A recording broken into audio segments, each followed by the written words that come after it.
For the latest version of the Occam trail bike, Orbea has decided to produce not only one, but two brand new models. Join us along as we dive into the details of them in the latest episode of the Dissected series on Loam.com.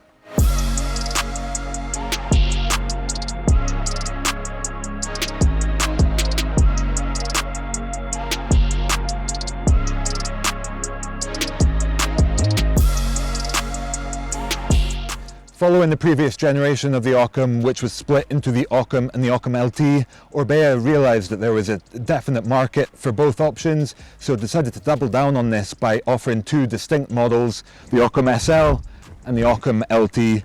And these are very kind of unique in their characteristics. They have very different trail feels, but crucially they are the same main frame, so they can be split into each of the models just by changing that shock extender, and then you can change it down the road if you decide to switch up the bike.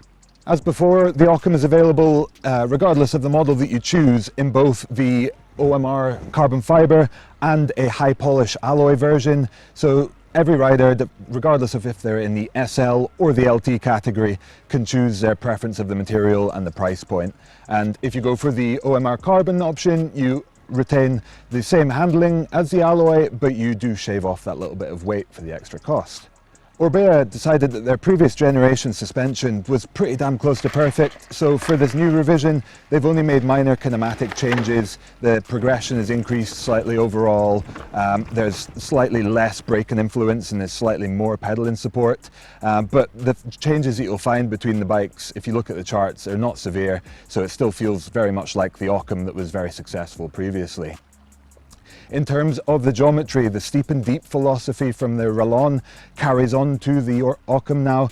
So regardless of the frame size that you choose, you still get a very low seat tube length, meaning that you can go by the reach of the frames rather than the seat tube length that fits your legs, and just obtain the trail feel that you want rather than choosing the bike purely based on the length of your legs. The steep and deep philosophy is all centered around getting the longest dropper post length that you can in the frame. So the seat tube lengths, like I mentioned, are really nice and short between each size, but also the insertion depths are very long. So even the size small frame can fit a 230mm dropper in there. So if you happen to want the reach of a size small but have very long legs, then you can put a 230mm dropper in there, enjoy all of that drop, and still get the handling that you demand.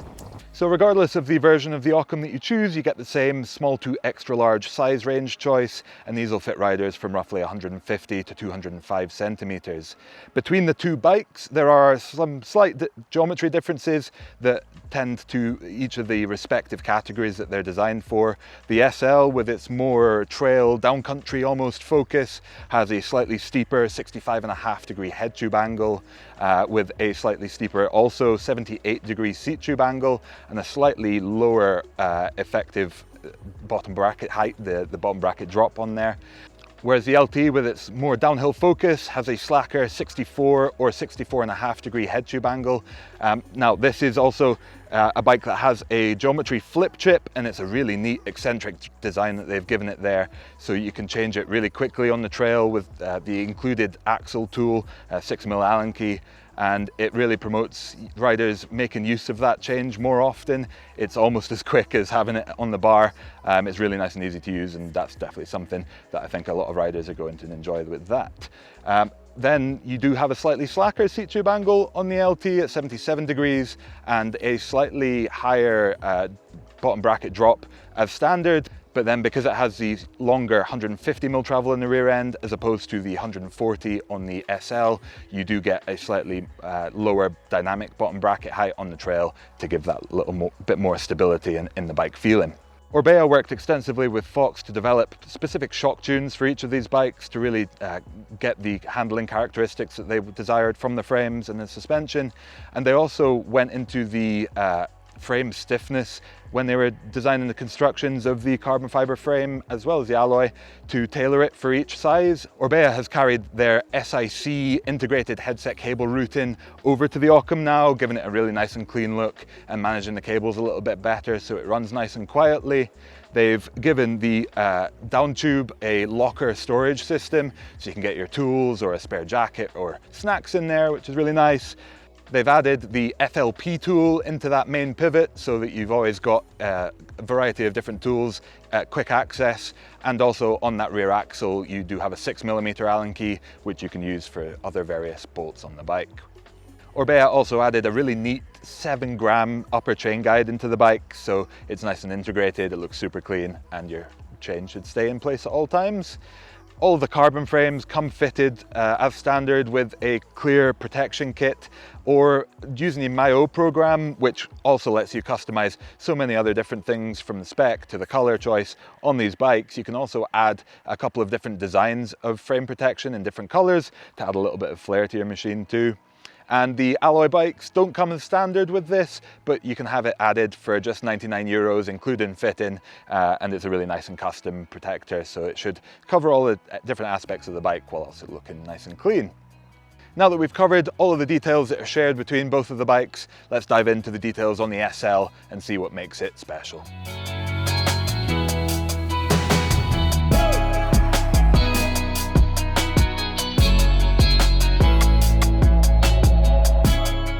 So for the Occam SL, Orbea wanted to deliver a trail bike that had a real focus on pedaling efficiency. So they really doubled down on the pedaling efficiency by not only giving it good kinematics to start with that offer plenty of pedaling support, but also fitting it with their squid lock, both fork and shock lockout system that lets you quickly from the bar lock out both the fork and shock and really maximize the efficiency there.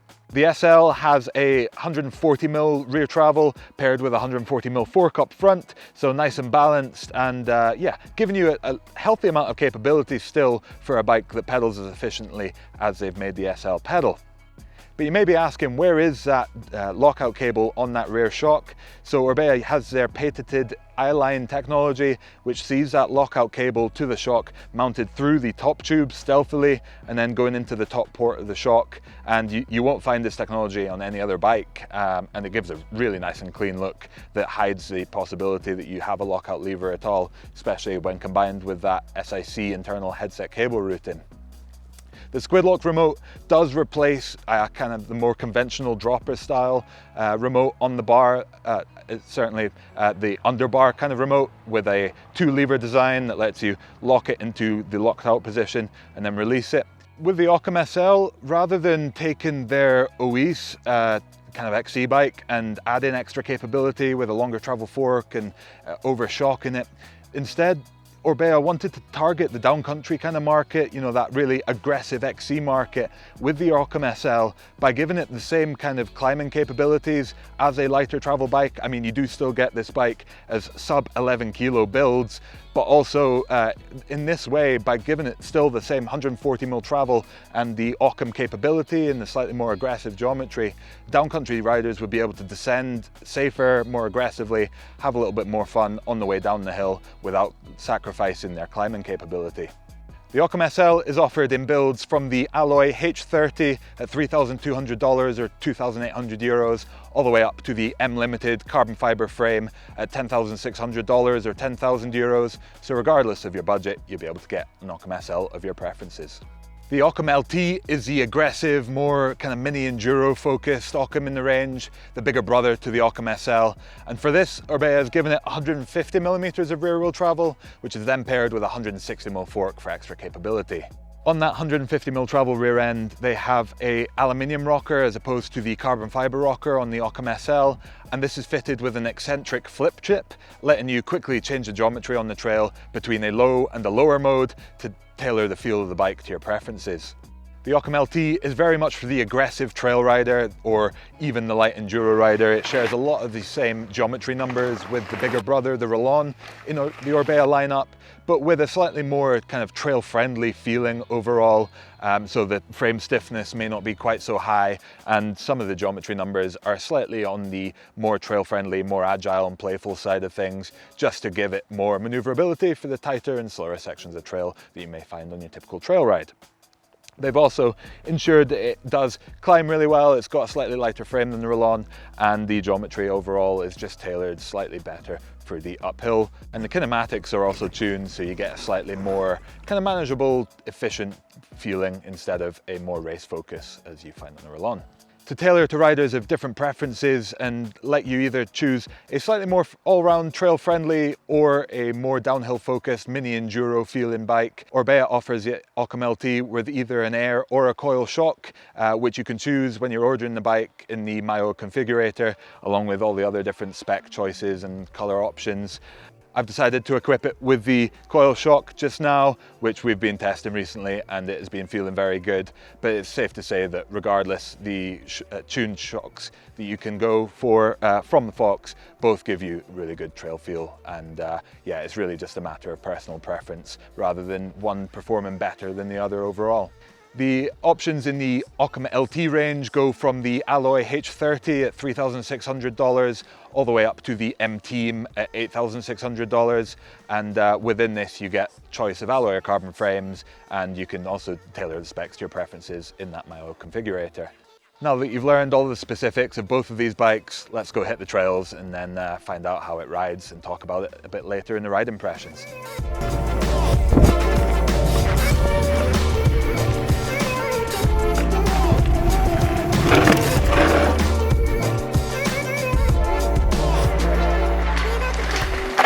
So after some initial test riding on the Occam SL and LT, I figured that I would take the opportunity to sit down with Trail Product Manager Marco and learn a little bit more about it from Orbea's side.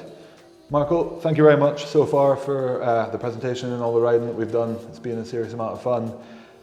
First of all, I'm really interested, so obviously now you have the new Occam SL and LT. What are the biggest differences from your side that riders are going to notice between the two bikes?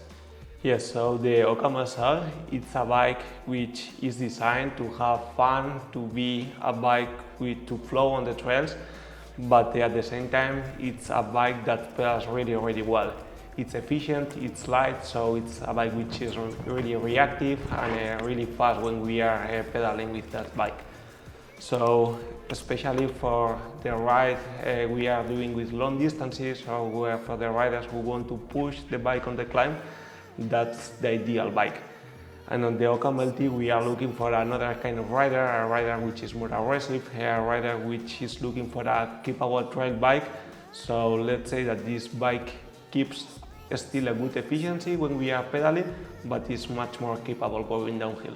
For the Occam SL, you can't get more than the 140mm travel fork, is that right? You just offer it in the 140/140? Yeah, that's it. And then for the LT, you can't have the remote lockout? Yeah. So Occam SL has 140 front and rear, as you said, with a remote lockout in order to have that efficiency on the pedaling sections. And on the Occam LT we have 160 combined with 150 in the rear, with the option of taking coil or air shock on the configurator. So, so far from the Occam LT, the feeling I'm getting is it has a lot of capability in there. You know, it's almost approaching, if not it already is, on like the edge of an enduro bike.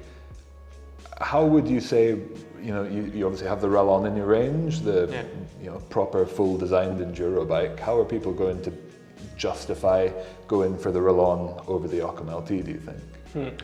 So Occam LT, even being a really capable trail bike, it's more versatile, it's more agile, it's more playful than the Rayon. So I think that the riders who are looking to have a better versatility or a lighter or more efficient bike will choose the Occam LT. And on the Rayon we have a bike which is a bit more stiffer in terms of frame stiffness, but also the fork specification. Instead of being a 36 we have a 38. Also the suspension travel is a bit longer on the Rayon, 170 in the front instead of 160, and also 10 millimeters more in the back, and also the adjustability.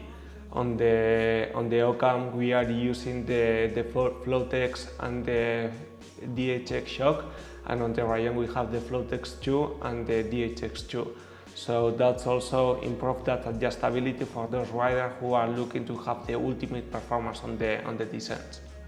Well, yeah, thank you so much, Marco. It's been great to learn a little bit more about the Occam, both the SL and the LT, and I'm really excited for tomorrow's ride to try test out some of the new theories and see how it performs on the trails. So think we should go get a good night's rest and yeah, take it for some good riding in the morning.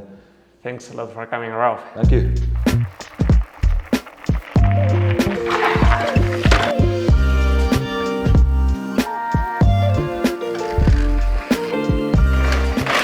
So after a couple of incredible days riding around the Pyrenees, it's time to share my first impressions of the two bikes, the Occam SL and the Occam LT.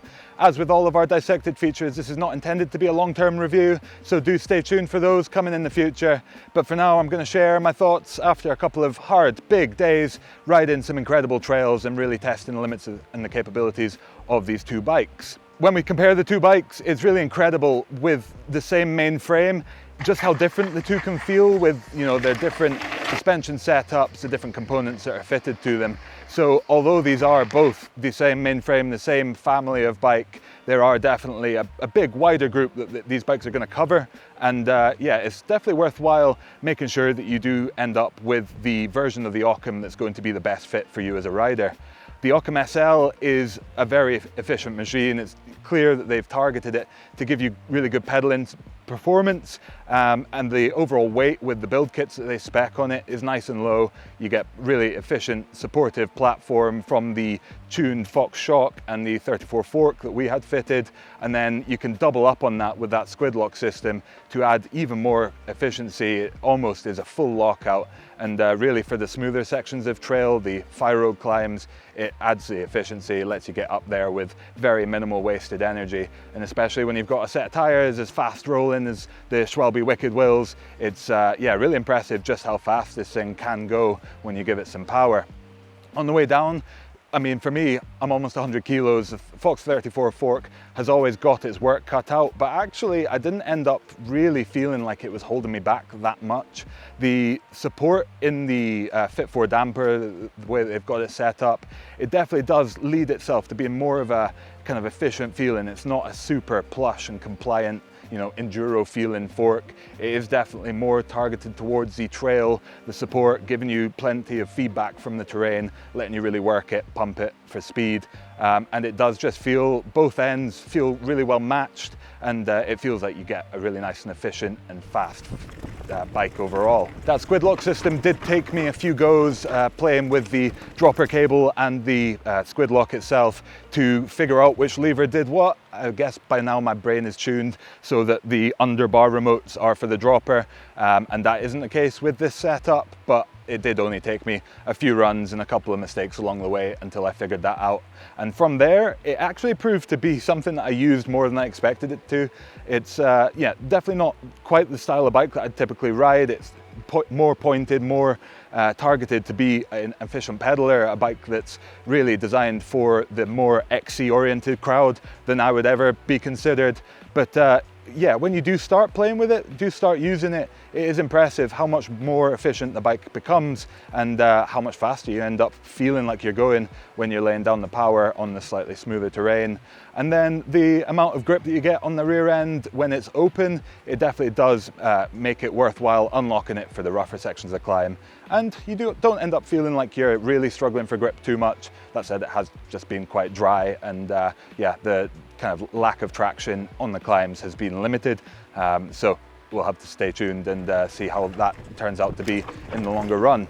The geometry on the SL is definitely considerably more agile than the LT, as you would expect, but it doesn't quite get to the feeling that you're on a cross-country bike. There's still enough stability in the chassis, enough stability in the geometry too, that you do feel like you can still push it. And it's some of the component spec that actually limits the capability before the rest of the bike does. Stuff like the tires can really make a difference. So I started on the Wicked Wills and then swapped to a more aggressive Minion DHF and Dissector combo later on in the test, and that made a huge difference to the yeah, confidence that I had for tackling slightly more technical and gnarly terrain.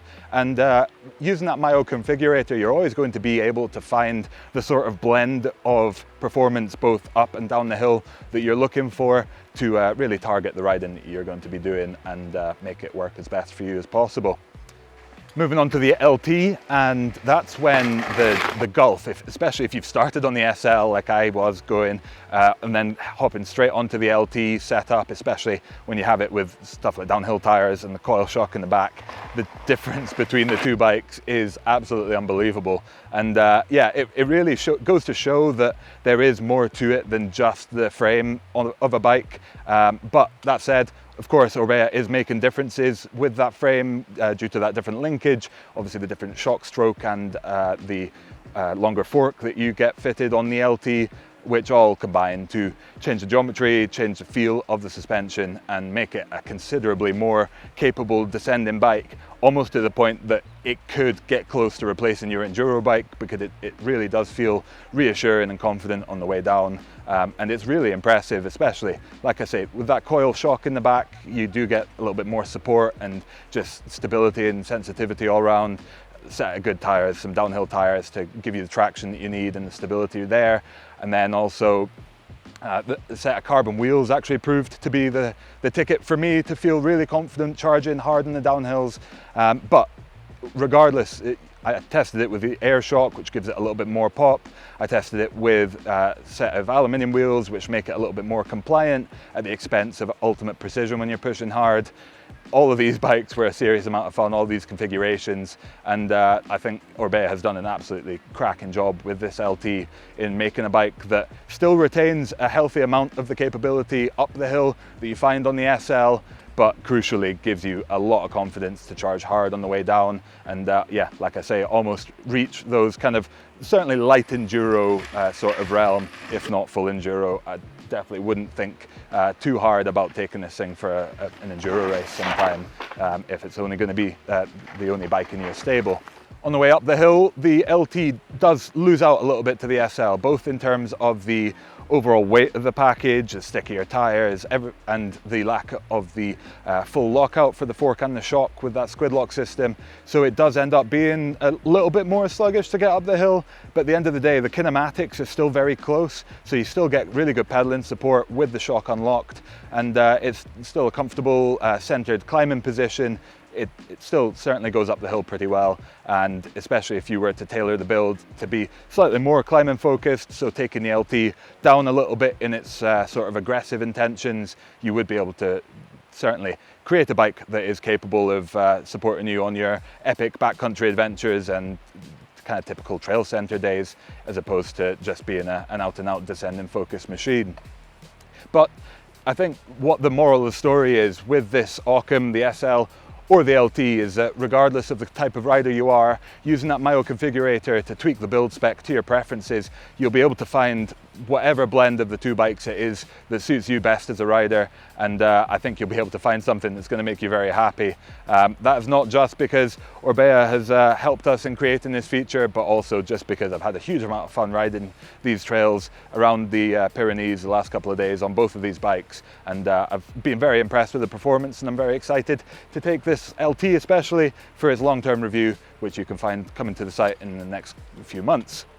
A huge thanks to Orbea for helping us create this feature, and to Basque MTB for some fantastic guiding around the trails of the Pyrenees. They don't seem to be able to let you down in supplying some excellent trails to yeah, cater for all riding abilities and all types of riding you want to do. So do check them out if you're ever going to be in the area. And for now, thank you guys for watching. Give us a like if you've enjoyed this video. Leave us a comment, let us know what you think. Which bike would you choose? It's pretty hard to make a decision because they're both super fun. And subscribe to the channel, see more awesome content and awesome bikes like the new Orbea Occam. Thank you very much for tuning in, guys. Catch you out on the trails.